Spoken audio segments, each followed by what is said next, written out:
Тобиас Цветко, левиот бек на Бешикташ, ја победивте, тоест загубивте од Металопластика на крајот на турниров. Кажи ми како ти го виде овој надпревар од теренот? Mislim, igrali smo ovako presporo, nismo radili što smo se dogovorili u slačionici. Mislim, niko nije zadovoljan, ali nadam se da bit će to neka lekcija za nas za sledeće i da budemo u Turskoj ligi i u Evropi radili malo bolje nego što smo na ovom turniru. Играше во европски великани како целје, но еве сега си во Турција. Што те привлече да дојдеш во Бешикташ?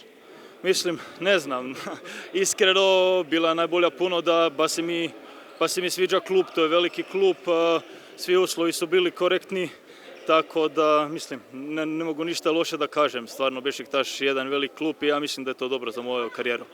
И колку овие надпревари овде што ги одигравте, ќе ви послужат за припрема за турското првенство кое почнува во среда?